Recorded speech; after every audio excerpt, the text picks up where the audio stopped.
Evangelio según Juan, capítulo 11, versículo 17. Vino pues Jesús y halló que hacía ya 4 días que Lázaro estaba en el sepulcro. Betania estaba cerca de Jerusalén, como a 15 estadios. Y muchos de los judíos habían venido a Marta y a María para consolarlas por su hermano. Entonces Marta, cuando oyó que Jesús venía, salió a encontrarle, pero María se quedó en casa. Y Marta dijo a Jesús: Señor, si hubieses estado aquí, mi hermano no habría muerto. Mas también sé, ahora que todo lo que pidas a Dios, Dios te lo dará. Jesús le dijo: tu hermano resucitará. Marta le dijo: yo sé que resucitará en la resurrección en el día postrero. Le dijo Jesús: yo soy la resurrección y la vida. El que cree en mí, aunque esté muerto, vivirá. Y todo aquel que vive y cree en mí no morirá eternamente. ¿Crees esto? Le dijo: sí, Señor, yo he creído que tú eres el Cristo, el Hijo de Dios, que has venido al mundo. Tendréis que perdonar que vayamos viendo esta historia, que es toda una, junta, en la resurrección de Lázaro, que la veamos poco a poco.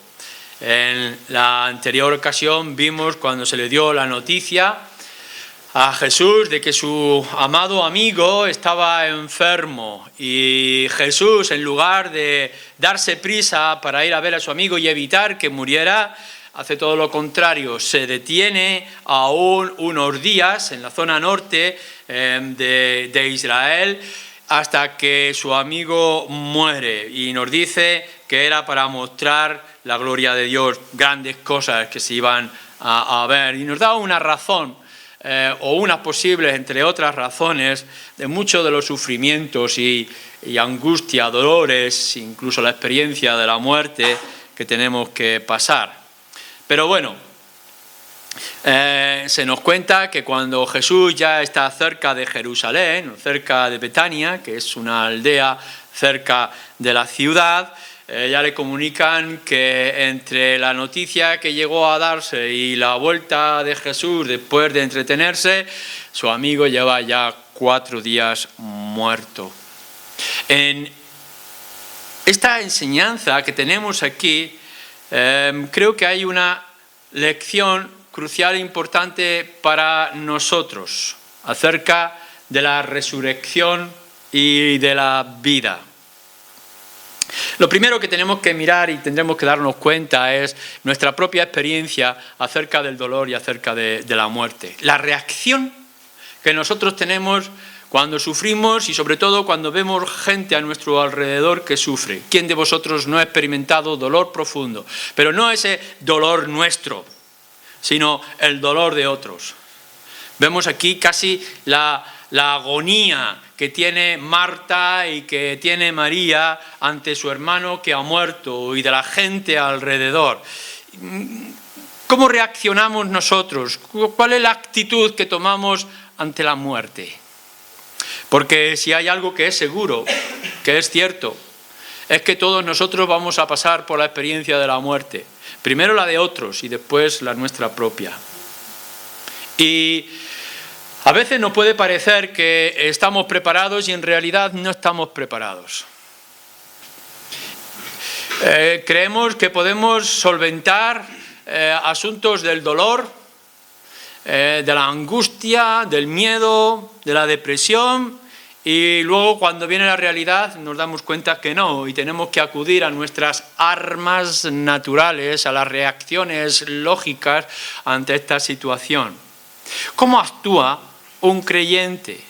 ¿Qué es lo que nosotros tenemos para defendernos ante la cruda realidad de la muerte? No me refiero aquí al incrédulo. El incrédulo también tiene reacciones y tiene defensas naturales ante la muerte. Una de ellas, y que dura por largos años, es la ignorancia. Uno piensa que no hablar de la muerte es como si la muerte no existiera. Es cerrar los ojos ante una realidad. Claro está, llegará el momento en que se tendrán que enfrentar a ella cara a cara. Pero durante un tiempo ellos piensan, bueno, son jóvenes, hay diversión, entretenimientos, hay mucha vida, dicen, por delante. ¿Cómo vamos a enfrentar a estas cosas? La esperanza, para muchos de vosotros que seáis incrédulos y para la gente que está a vuestro alrededor, la esperanza es que la muerte os venga de repente y no tengáis que pensar en ella. O quizá no ser conscientes de que tus seres queridos, a veces incluso los hijos, tengan que darnos el golpe a nuestro rostro de que la muerte, el dolor, las dificultades están cerca. A veces uno se consuela en pensar que la muerte es el fin. Bueno, llega, terminamos y se acabó todo. Pobres incrédulos, ¿verdad? Porque nos dice la Escritura que la muerte no es el fin. ¿Y qué es lo que va a pasar cuando tengan que despertar en el otro lado?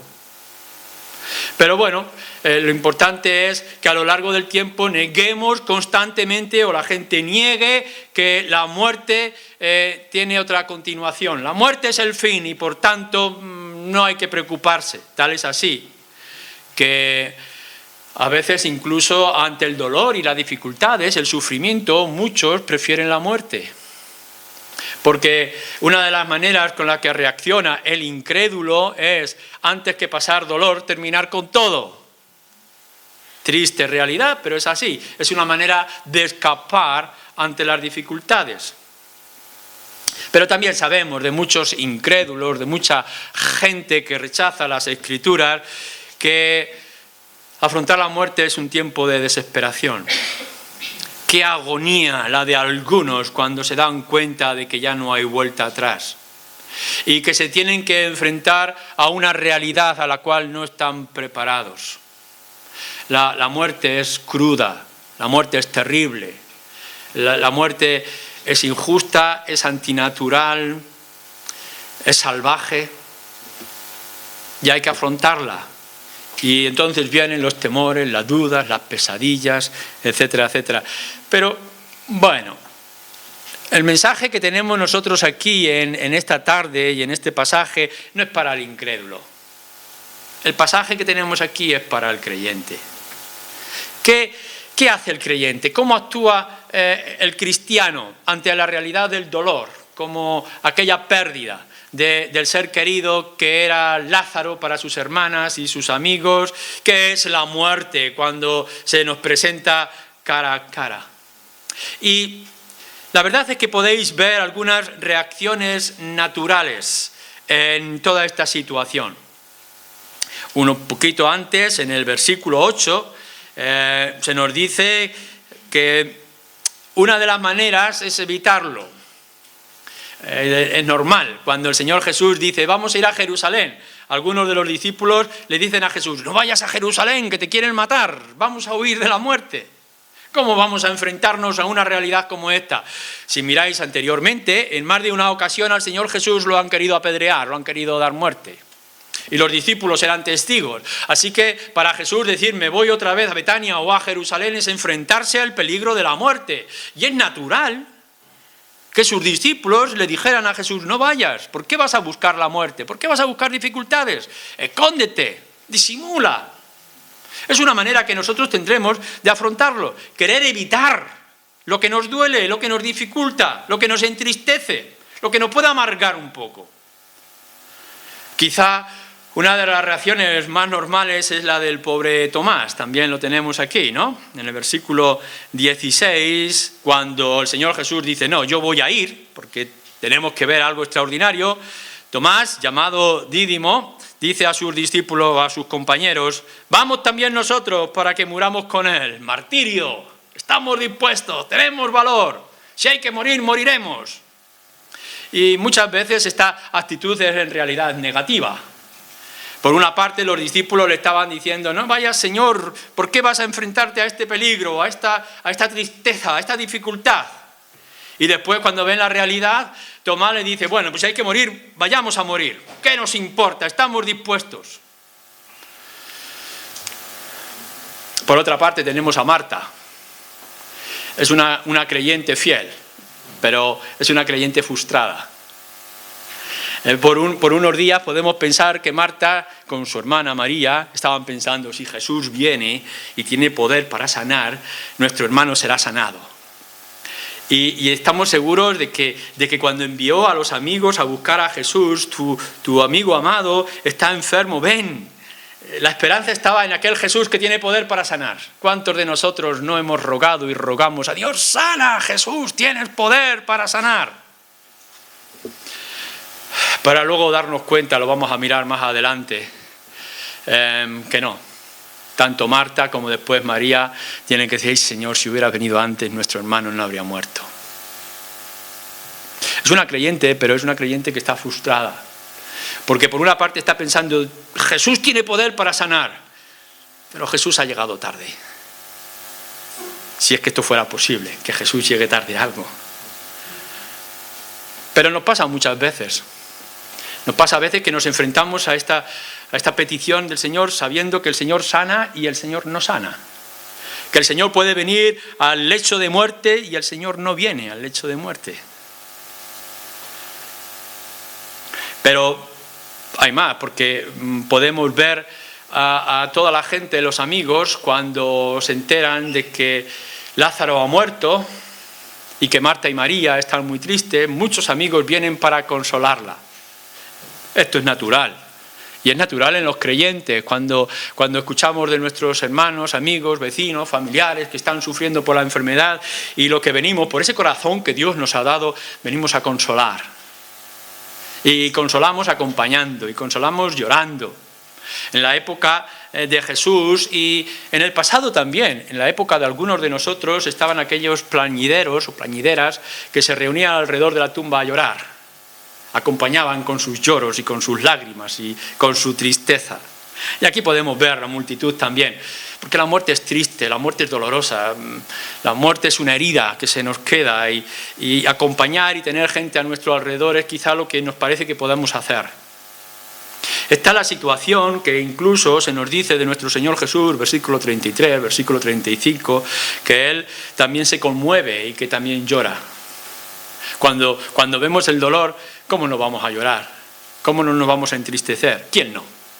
¿Quién de vosotros, ante alguien que sufre, ante alguien que está enfermo, alguien que muere, no llora? A veces incluso nos quedamos sin palabras o no podemos encontrar una explicación. No importa cuántos años lleves de creyente y no importa cuán grande sea tu experiencia, habrá veces donde no podemos encontrar explicación para las cosas. ¿Por qué? ¿Por qué ocurre esto? ¿Por qué en este momento? ¿Por qué esta persona? ¿Por qué esta realidad tan cruda? ¿Por qué me golpea tan fuerte? ¿Por qué a mí en estas circunstancias? Y de pronto se desatan emociones, y a veces emociones descontroladas. ¿Y por qué no? Temores.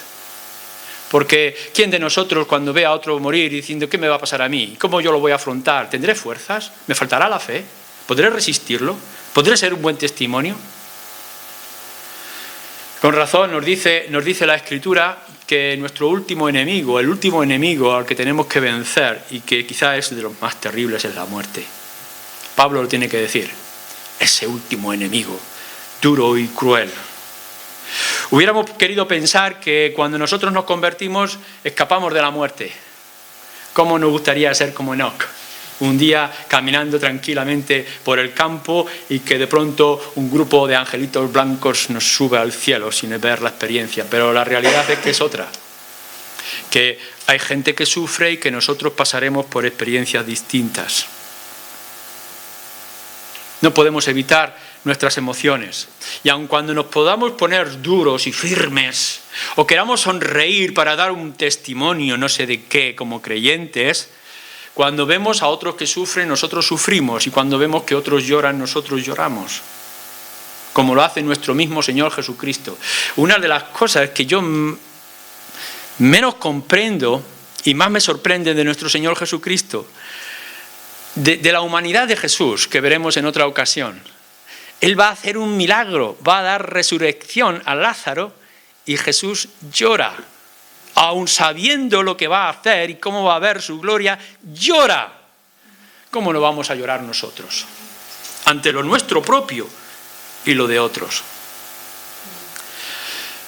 Bueno, entonces llegamos a algo que parece que hemos dejado al margen, pero nosotros creemos, tenemos una teología y una doctrina extraordinaria, es la teología de la esperanza, que es la teología de la resurrección.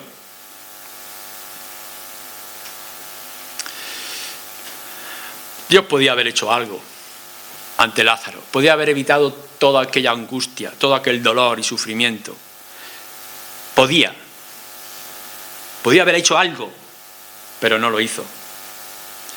Aún así, cuando Marta se acerca al Señor Jesús, le dice, si hubieras estado aquí, nuestro hermano no habría muerto. Pero más adelante dice, no, pero yo creo en la resurrección. Entonces, esto es esperanza que tenemos nosotros los creyentes. Y cuántas veces en funerales lo hemos dicho y lo seguiremos diciendo y lo seguiremos oyendo, que hay resurrección de muertos, que los muertos van a resucitar y que tendremos un plan de vida extraordinario al otro lado. La resurrección del último día. ¿Os podéis imaginar lo que eso significa? ¿Habéis meditado un poco en esto?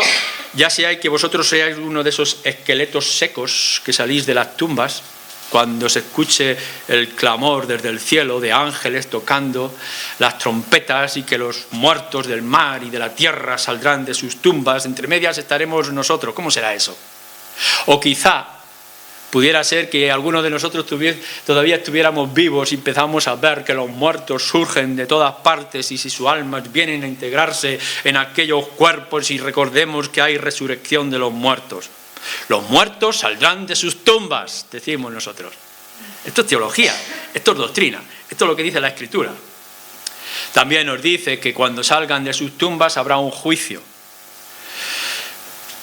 Lo que nos dice el Evangelio, en el capítulo 5 lo podéis leer, es que algunos resucitarán para vida y otros resucitarán para muerte o para condenación.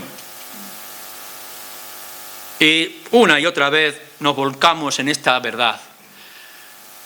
Es como si tuviéramos esa pastilla, ese calmante en el cajón de nuestra mesita, que cuando viene el delirio y viene la dificultad, decimos, bueno, pues ante este sufrimiento hay un cielo. Ante esta muerte hay resurrección. Y acudimos a nuestra pastilla teológica, ante esta realidad que nos explica las Escrituras, y al menos podemos encontrar un poco de paz, un poco de sosiego. Pero yo creo que esto no es suficiente.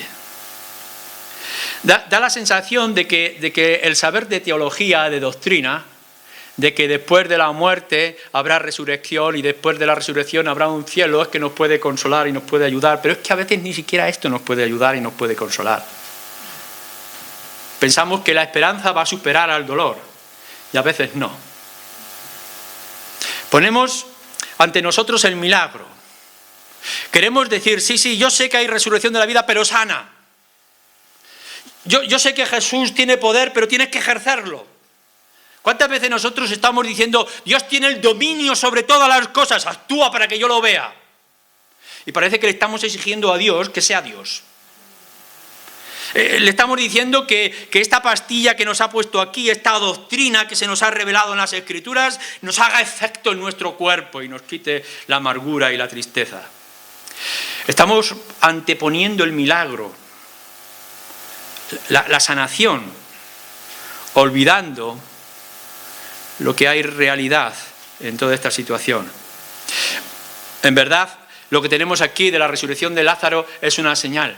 Todavía no hemos llegado, yo no sé vosotros, tenemos 2 domingos y llegaremos alguno más y todavía no llegamos a la resurrección de Lázaro y estamos deseando de llegar a aquel día asombroso que después de 4 días aquel cuerpo que ya está corrompido pudiera salir de las tumbas y los ojos desorbitados de aquellos testigos cuando vieran que Lázaro sale de entre las tumbas. Debería de ser un momento extraordinario. ¿No lo podéis imaginar? Yo me lo imagino. Que soy uno de aquellos judíos que ha venido a consolar a unas pobres mujeres que han perdido a su hermano querido y que de pronto lo ven salir de entre las tumbas y empiezan a preguntarse, lógicamente muchos de ellos creyeron, ¿cómo no?, ante aquel milagro extraordinario. Y cuando estamos leyendo este capítulo 11, seguramente tú y yo estamos deseando llegar a ese momento, cuando vemos Lázaro resucitar, pero en realidad, esto es lo menos importante. Porque lo que tenemos aquí de este milagro es meramente una señal, no un fin. Lo que está ocurriendo aquí es para que veamos algo más glorioso. No para demostrar la resurrección. Porque volvemos otra vez a nuestro pasaje. María está diciendo, aun cuando su hermano ya está muerto, yo creo en la resurrección en el último día. Versículo 24. Yo sé que resucitará mi hermano en la resurrección, en el día último, en el día postrero. Así que no hace falta milagros para que nosotros pensemos que hay resurrección de muertos y que después de esa resurrección habrá una vida más extraordinaria y gloriosa. Pero este pasaje no está para eso. Ni está siquiera para que tú te centres en el milagro, ni está para recordarte una doctrina revelada en las Escrituras. Vamos a fijarnos bien, con atención, en este pasaje. Y entonces vamos a las palabras de nuestro Señor Jesucristo, respondiendo a Marta. Y en aquel momento de tanta conmoción: yo soy la resurrección y la vida. El que cree en mí, aun cuando esté muerto, vivirá. Y todo aquel que vive y cree en mí no morirá eternamente. Estas son las palabras de Jesús.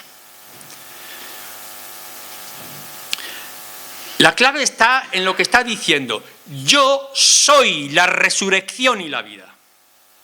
Mirad, nuestro Señor Jesús en ese instante, y delante de Marta y delante de todos los testigos, incluso de sus propios discípulos, y por tanto la centralidad del mensaje para nosotros en esta tarde no es saber acerca de la resurrección y la vida. Lo importante para nosotros es saber que Jesús es la resurrección y la vida.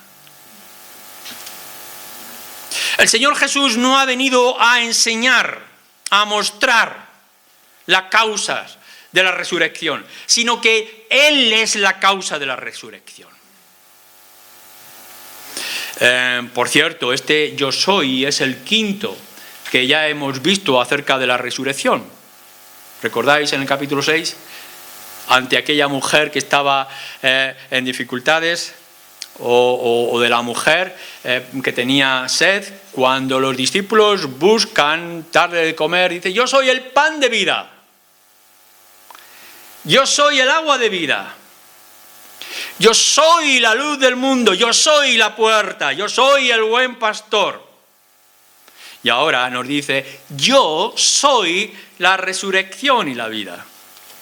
Más adelante nos dirá: yo soy el camino, la verdad y la vida. Yo soy la vid. Lo que nos quiere mostrar nuestro Señor Jesucristo en este pasaje, y que es importante para todos y cada uno de nosotros, es que la resurrección está en las manos, en la persona del Señor Jesucristo. Lo que está diciéndole a Marta y le está diciendo a los discípulos, nos está diciendo a nosotros: no te fijes en la doctrina, fíjate en mí. Mirad, la atención, lo importante no es lo que se revela de enseñanza en las Escrituras, sino que yo lo tengo en las manos. En otras palabras, no miréis hacia el futuro lo que nos espera, mirad el presente, lo que tenéis. Marta, por una parte, estaba pensando: si Jesús hubiera estado aquí, mi hermano no ha estado muerto, pero Jesús no ha estado aquí, mi hermano ha muerto. Y ahora, como ya es tarde, mi consuelo está en que un día habrá resurrección, y no se da cuenta de que a su lado está el autor de la vida, que es nuestro Señor Jesucristo. Él es el que tiene en las manos el poder de la vida y de la muerte. Ya se ha enseñado antes, desde el primer capítulo se nos decía que Él es el autor de la vida, que es el Señor de vida. En el capítulo 3, en el capítulo 5, en el capítulo 6, en el capítulo 8, ya está hablando acerca de Él, la resurrección de Él como la vida. Esta es la respuesta a Marta. Jesús podría haberle dicho: bueno, consuélate, amiga mía o amada mía, consuélate de saber de que tu hermano va a resucitar. Y es un consuelo. saber que Lázaro, como creyente, resucitará no para muerte, condenación, sino para vida. Pero lo importante no es esto. Lo importante es, yo estoy aquí, yo soy la resurrección en la vida y me tenéis a vuestro lado.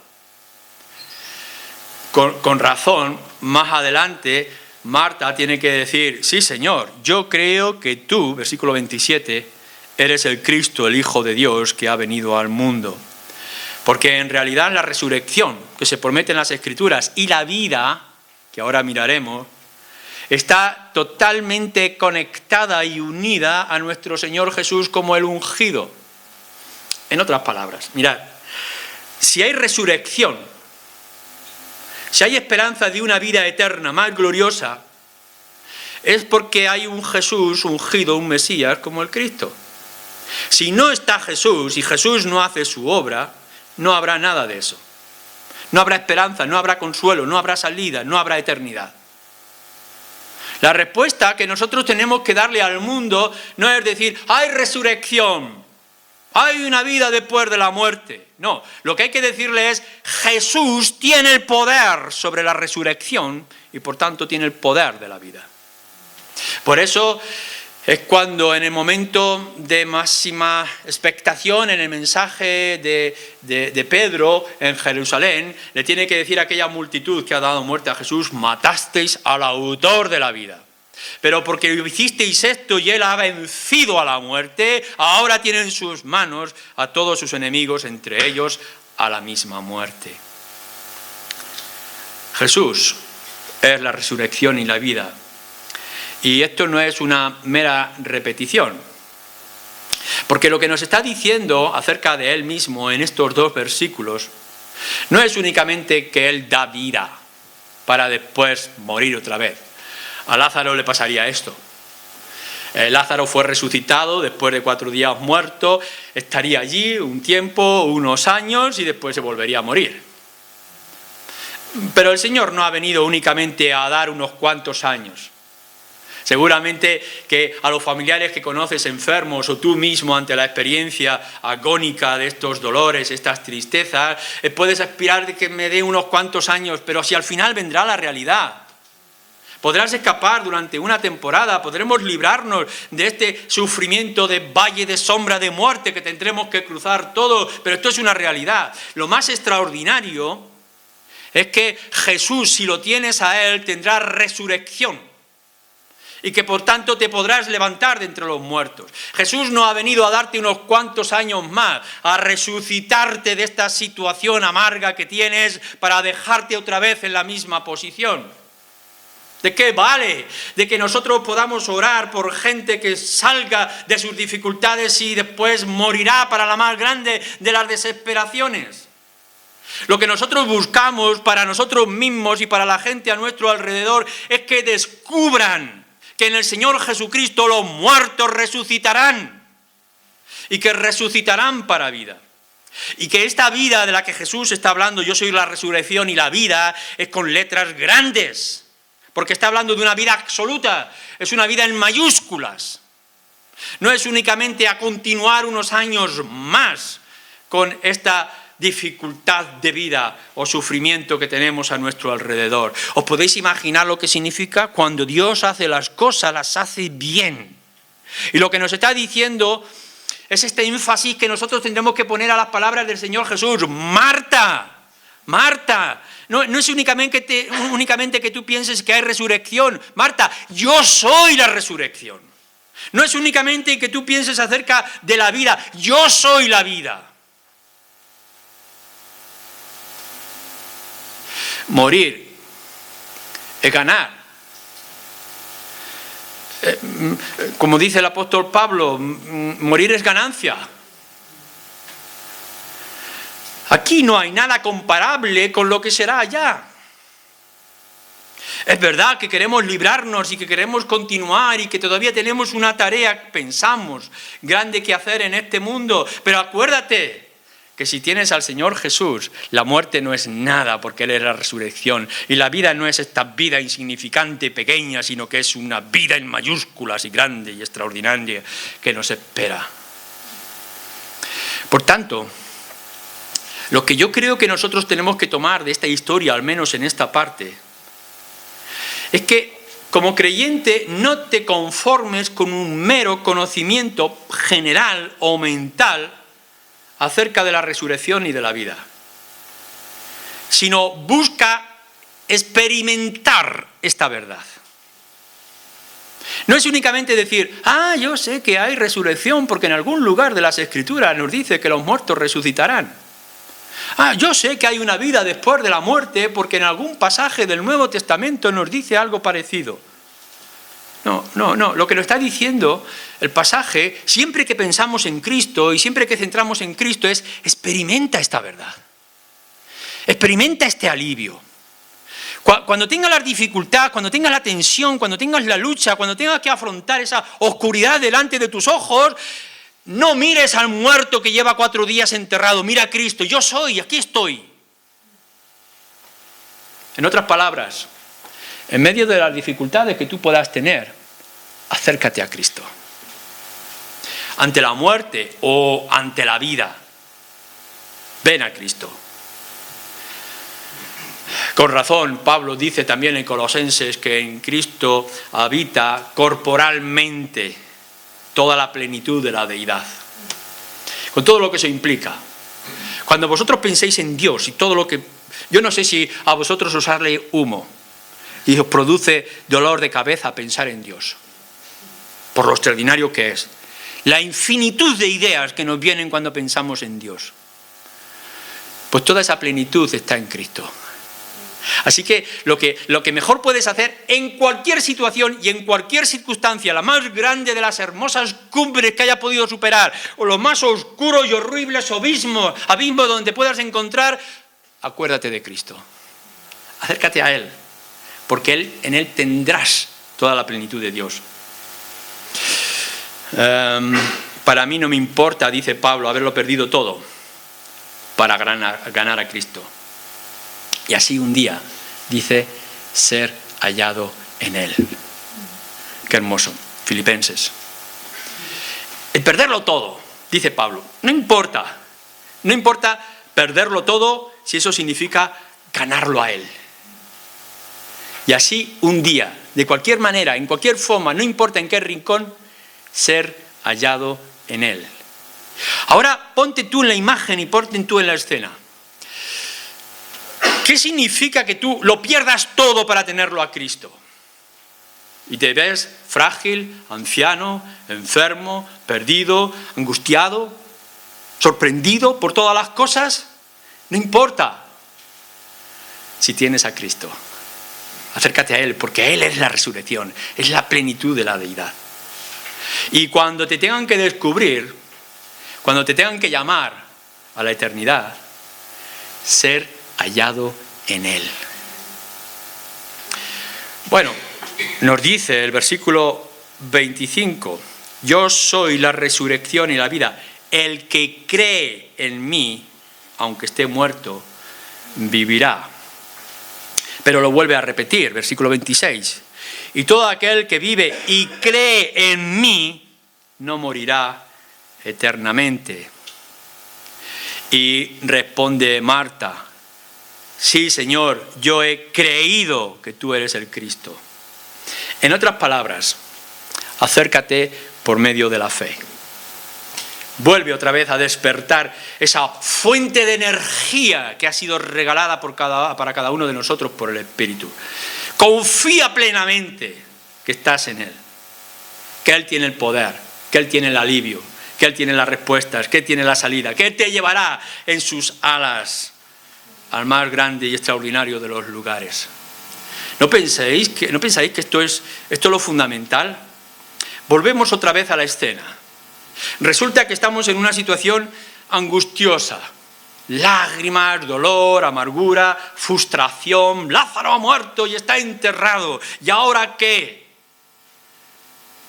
Vuelve otra vez a pensar, Cristo está allí. Cristo está presente. Mira, te podrás encontrar en la habitación más horrible de un hospital, te podrás encontrar en las luchas más grandes. Busca a Cristo a tu lado. Siéntelo allí y pon tu confianza en Él. Acércate a Él por fe. El que esté muerto y cree en mí, vivirá. O si vives y crees y confías, no morirás en la eternidad o por la eternidad.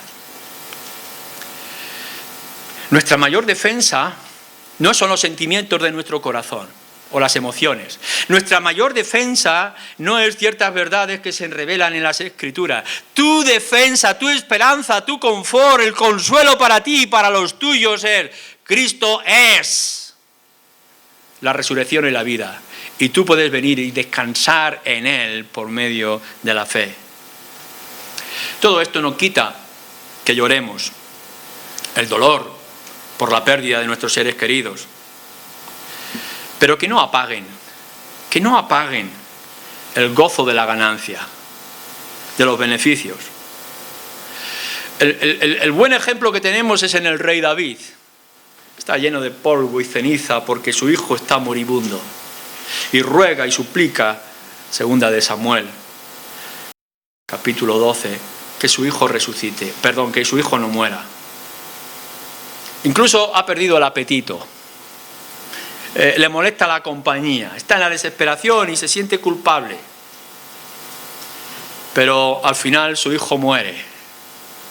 Se viste, se lava, come. La gente se pregunta: ¿qué es lo que pasa, David? Antes estabas en agonía cuando tu hijo aún vivía y ahora que ha muerto. Y entonces David dice: yo sé que lo volveré a ver. La realidad nuestra que estamos experimentando es que tenemos a alguien que, si nos toma de las manos, nos llevará al lugar más extraordinario. Que no vas a estar solo. Que lo que tienes que hacer es, ahora, cuando estás en lucha y estás en debilidad, déjate llevar por Él. Hay muerte, hay dolor, Jesús, mira lo que nos está pasando, qué tristes estamos. Y nuestro Señor Jesús dice: yo soy la resurrección y la vida. Si crees en mí, aun cuando estés muerto, vivirás. Y si vives y crees en mí, no morirás eternamente. E igual que hace el Señor Jesús, yo os hago a vosotros. ¿Crees en esto? ¿Qué crees que te va a proteger? ¿Tu conocimiento, tu experiencia, los consejos, el consuelo de otros? ¿O lo que te va de verdad a proteger y ayudar es la mano consoladora de un Jesús que tiene toda la divinidad en Él y que ha dicho que si confías en Él te llevará al lugar seguro? Búscale a Él, ahora y siempre. Amén.